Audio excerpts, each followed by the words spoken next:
What if the entire universe, I mean, everything from a tiny atom to the biggest galaxy, all ran on one single, surprisingly simple principle? Well, today we're going to dive into a pretty fascinating 1977 sermon by Sun Myung Moon, founder of the Unification Church, to unpack a worldview that's built on exactly that kind of idea. Okay, so here's how we're going to break this all down. We're starting with the absolute foundation, this subject and object principle. Then we'll see how that plays out inside a person, with the mind and body. And then we're going to zoom all the way out to see how it applies to God and humanity. After that, we'll look at what really drives this whole thing. And finally, we'll lay out the step-by-step path to what this sermon calls perfection.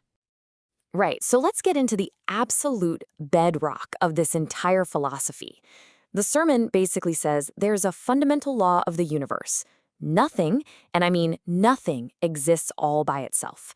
Everything is always part of a pair, a dynamic relationship.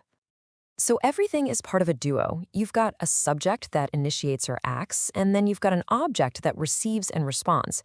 It's kind of like a singer and a microphone, right? One creates the sound, the other is designed to receive it. They absolutely need each other to work. This sermon argues that this exact same dynamic is at play everywhere, from the smallest particles to the biggest stars. So that's the big cosmic rule. But how does that actually apply to you and me as individuals? Where do we see this subject and object thing playing out inside ourselves? And here's where it gets really visual.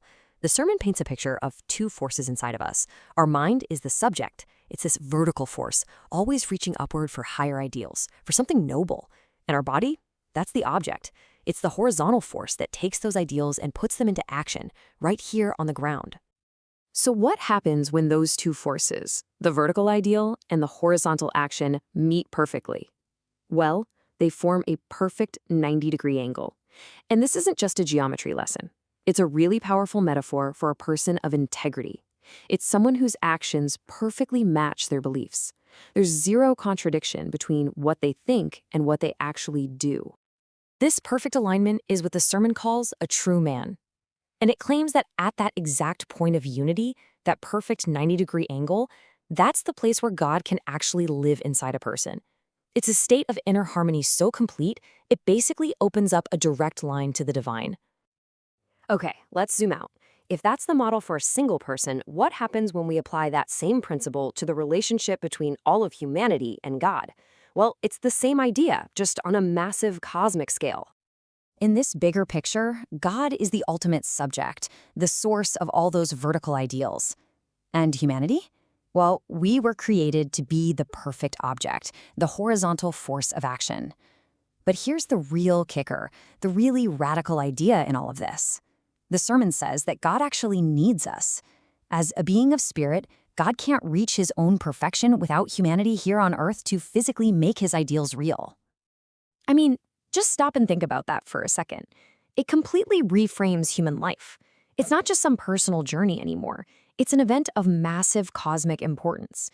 In this worldview, your daily struggles, your efforts to live with integrity, they aren't just for you. They're actually essential for God to fulfill his own purpose in the universe. Okay, but what's the fuel for this whole engine? What's the force that pulls the subject and object together, whether it's our mind and body or us and God? The sermon's answer is pretty direct. Love.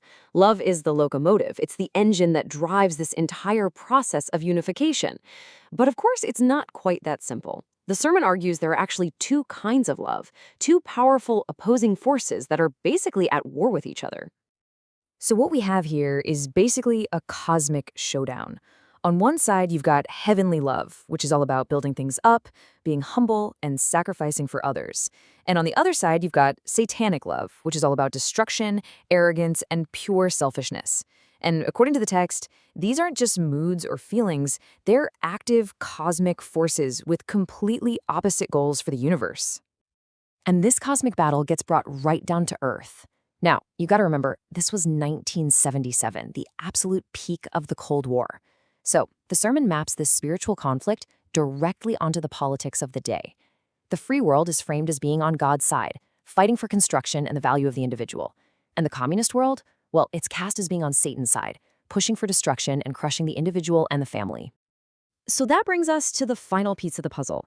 If the goal is this perfect unity, How in the world do you get there? What's the actual game plan? The path forward is laid out as a series of expanding circles of influence. It all starts with you, with the individual. You have to achieve that internal 90-degree unity first, getting your mind and body on the same page.